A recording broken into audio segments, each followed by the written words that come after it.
Deməli, baxırıq bura. Biz sizlə dərsin içərisində danışmışdıq dövrlərdən və ən kiçik, ən böyük qiymətlərdən qiymətlər çoxluğu haqqında.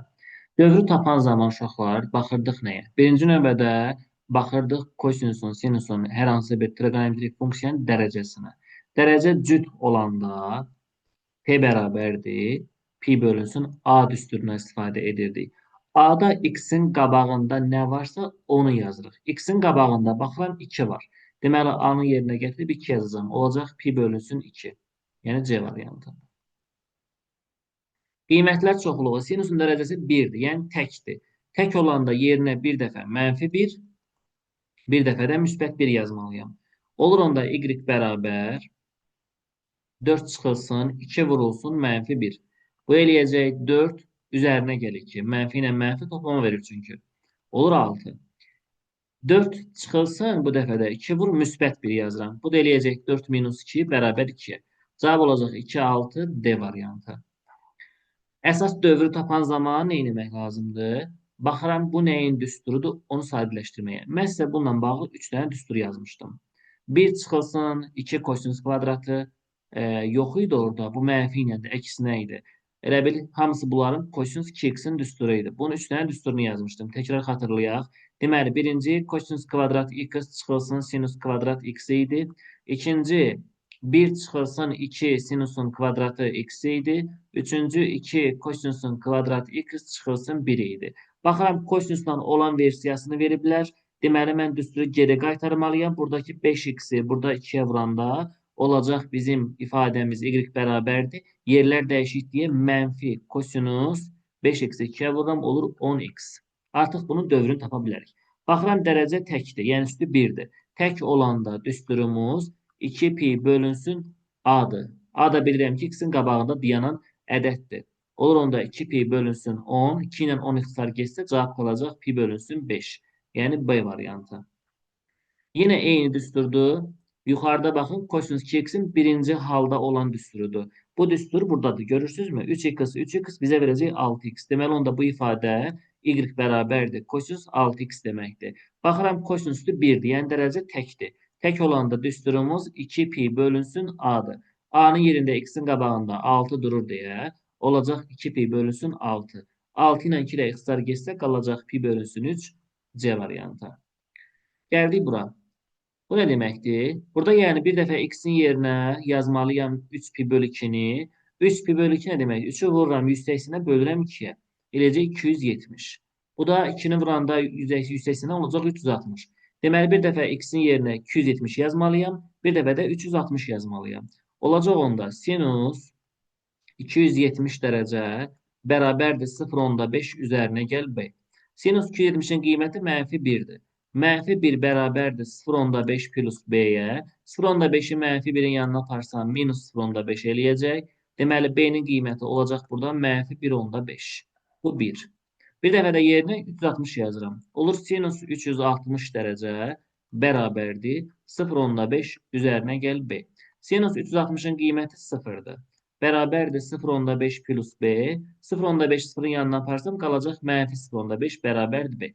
Bu da olur ikinci qiymət. Qiymətlər -1,5, -0,5 olacaq A variantı. Sonra funksiyanın əsas dövrünü tapın. Demişdik ki, burada mötərizə falan filan heç nə bizə lazım deyil dövr söhbətində. Lazımdır sinusun, kosinusun dərəcəsi və x-in əmsalı. Dərəcə təkdir. Düstur olacaq o zaman 2 pi bölünsün A. X-in qabağında 3 durur deyə, deməli məxrəcə 3 yazıram. 2 pi bölü 3 olacaq A variantı. Əsas dövrü, bu 5 ilə nə işin var sənin? X-in qabağına bax. Dərəcə təkdir. Olacaq 2 pi bölünsün A. A-nın da yerində 3 durur. Cavab olacaq yenə 2 pi bölünsün 3 C variantı. Əsas dövr deyir, yəni dərəcə təkdir. Olacaq 2 pi bölünsün. X-in qabağı bu 5-də 1 deməkdir. Kəsirdə yazılır deyə görünmür elə. Rahat bilmək üçün belə yaza bilərsən. 5-də 1. Bu da 2 pi-ni vurmalısan 5-də 1-in tərsi 5-ə. O da eləyəcək 10 pi. Olur Y variantı. Qiymətlər çoxluğunu tapın deyir. Demişdik ki, əgər kvadrat varsa, qiymətlər çoxluğunda mənfi söhbəti yoxdur. 0-la 1 yazmalısan yerinə. Onda yazıram 3 vurulsun 0 üzərinə gəlinsin 2. Bu eləyəcək 2. Bir dəfə də 3 vurulsun 1 üzərinə gəl 2. Bu da eləyəcək 5. Cavab olur 2 ilə 5, yəni B variantı. Eyni formada dərəcə cütdür, 0 ilə 1 yazmalıyam. Bir dəfə 5 vurulsun 0 çıxılsın 2 yazıram. Bu mənə verəcək -2. Bir dəfə də 5 vurulsun 1 çıxılsın 2. Bu da mənə verəcək 3. Cavab olur -2 və 3 olur A variantı. Qiymətlər çoxluğu deyəndə dərəcəyə baxıram təkdir. Tək olanda -1-dən -1 istifadə etməliyəm. Əmsal da 5-dir. Deməli 5-i vurmalıyam -1-dən -1-ə. Olur onda -5-dən -5. Deməli qiymətlər çoxluğu deyəndə biz baxdıq nəyə? Sinusun özünə və dərəcəsinə. Yerdə qalan bu isə mötərizənin üçün mənə lazım deyil. Nə vaxt lazım idi burada x olan isə? Dövrdə lazımdır. Başqa hallarda lazım olmayacaq. Sual 12-də. Bu tipli suallarda biz bilirik ki, sinusun yerinə biz yazırıq dərəcə tək olanda -1-dən -1. Yazıram 3 vurulsun -1 bərabərdir A çıxılsın 8. -3 bərabərdir A çıxılsın 8. -8-i digər tərəfə aparıram. Olur 8 çıx 3 bərabər A-ya. Buradan da A bərabər olur 5-ə. Bu 1. Bir dəfə də yerinə -1 yazıram. 3 vur 1 bərabər A çıxılsın 8. 3 bərabər A çıxılsın 8. Buradan 8 sola keçirə bilərəm də. 8 ilə 3 toplayıram. A eləyəcək burada 11. Məndən kiçik qiymət soruşur. Kiçik qiymətdə 5 olduğuna görə cavab olur D variantı. Qiymətlər çoxluğunu tapın deyir. Buradakı üstdəki bizə maraqlı deyil. Çaşıb buradan baxıb üstdəkilər götürməyin. Trigonometrik funksiyalarda sinusla kosinusun özünü gördünsə, qalan şey maraqlı deyil. Dərəcə 1 də burada. Onda qiymətlər çoxluğu -1-dən 1-dir. Gəldi indi bura. Yenə qiymətlər çoxluğu. Deməli, mən sinusu götürürəm buradan. Yerinə bir dəfə -1, bir dəfə -1 yazacağım.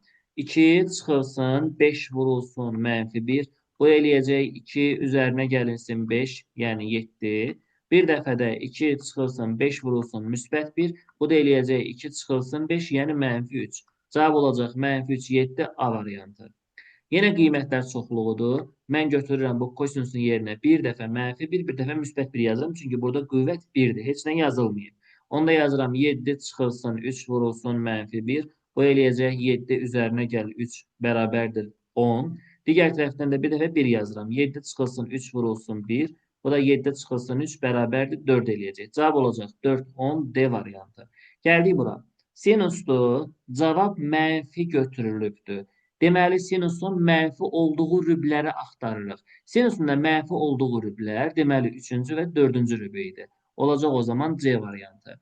Mən bunları keçmişəm ki, əzbər yadınızda qalsın ki, testi yaza biləsiniz. Ona görə qaydanı mütləq öyrənin. Sonra yenə 3-cü rübə aiddir.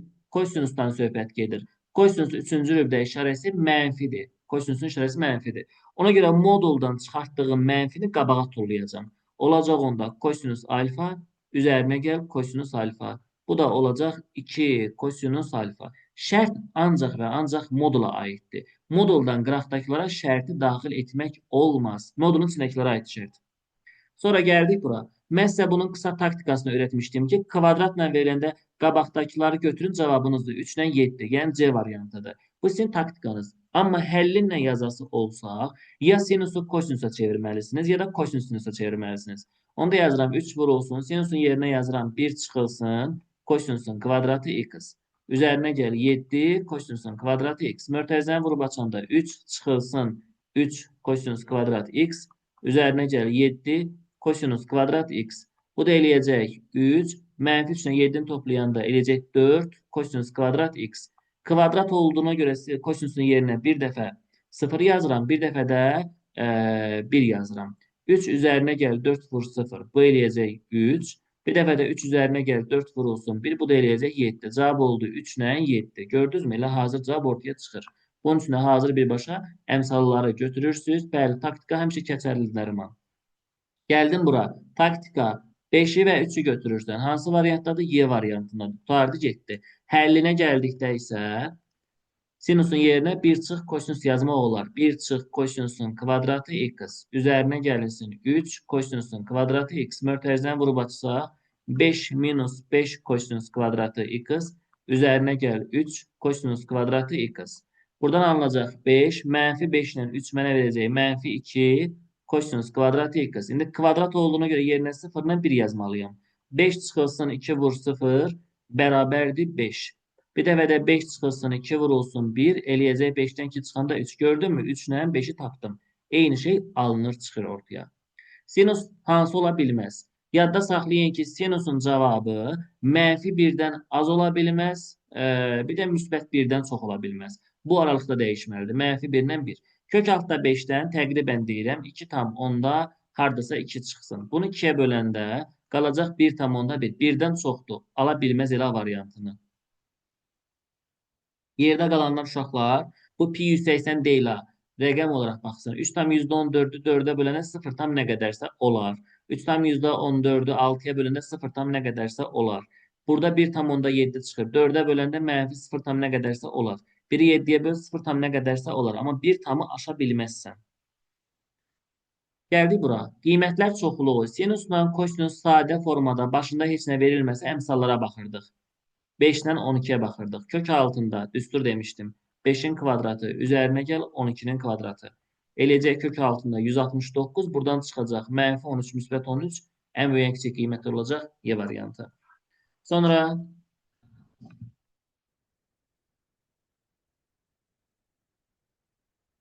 burada yenə eyni sualdandır. Düsturu belə yazmışdıq da biz.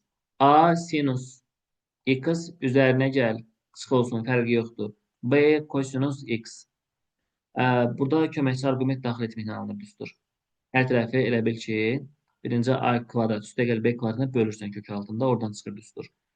İlk bərabərdir belədir. Onda buradan plus minus qiymət alınır ən sonda a kvadrat üzərinə gəl b kvadratına.